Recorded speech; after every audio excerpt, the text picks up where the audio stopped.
당근마켓에선 이미 주택매물 직거래, 부동산 플랫폼 시장 이미 대세. 서울뉴스1 김희준 기자.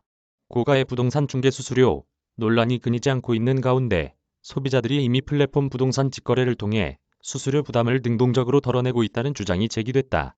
업역과 규제만으론 저렴하고 품질 좋은 플랫폼 서비스와 소비자의 결합을 막을 수 없다는 지적이다. 플랫폼 부동산 거래는 이미 대세. 이제는 고객 서비스 생각할 때. 여선웅 직방부사장은 9일 뉴스1과의 인터뷰를 통해 부동산 직거래를 목적으로 만든 집토스는 물론 중고물품의 직거래 플랫폼인 당근마켓에도 합법적인 주택거래 사례가 보인다며 공인중개사업계가 시간과 가격을 절감하고 품질이 좋은 플랫폼 중개 서비스를 업역과 규제로 막아도 사실상 이미 틈새 시장이 형성되고 있다는 이야기라고 설명했다. 여 부사장은 해외 시장에선 이미 자리 잡은 부동산 중개 플랫폼 현황도 소개했다. 그는 중국에선 베이커, 미국에선 진로우라는 중개 플랫폼이 부동산 중개업의 대세라며 특히 대형 법인이 많은 미국의 공인중개 시장에선 법인과 진로우 간 적극적인 경쟁과 융합이 진행되고 있으며 이를 통해 양국의 소비자는 비용과 서비스 면에서 다양한 실익을 얻고 있다고 했다. 하지만 국내 중개업계에선 고객에 제공할 서비스의 향상보단 수수료 인하에 대한 반발 등 업계의 이익에 연연하고 있다는 지적이다. 그는 직방 서비스에 대한 견제는 물론 최근엔 반값 수수료를 선언한 한 중개 플랫폼엔 법적 대응을 추진하는 등 업역 장벽 세우기에만 급급한 양상이라고 전했다. 실제 한국공인중개사협회는 8일 정부 세종청사 국토교통부 앞에서 대규모 걸기대회를 열고 정부가 현실을 무시하고 독단적으로 발표한 중개보수 개편안을 결코 받아들일 수 없다며 진정성 있는 협의를 다시 진행할 때까지 모든 수단과 방법을 동원해 대정부 투쟁에 나설 것이라고 선언했다.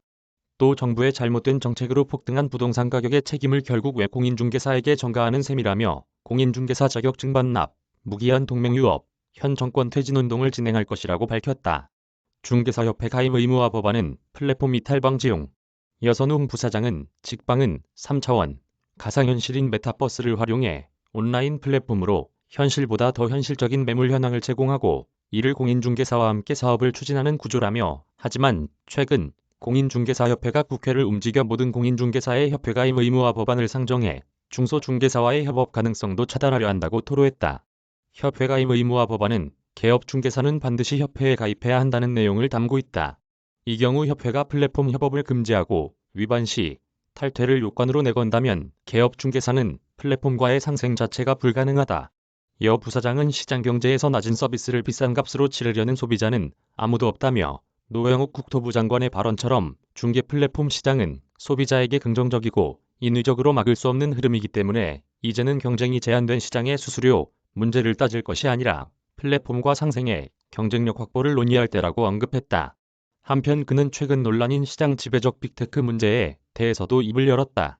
여 부사장은 일부 포털 등 빅테크가 추진한 플랫폼 사업이 독과점 또는 독점적 지배력을 통해 소비자의 부담을 주고 있고 소비자의 부담 증가가 우려될 경우 반드시 규제되어야 한다고 본다며 다만 통상 이런 경우엔 빅테크에 쓰인 규제의 틀이 이제 가출범한 신생 플랫폼까지 동일하게 적용돼 스타트업 자체를 초토화해서는 안 된다는 입장이라고 강조했다.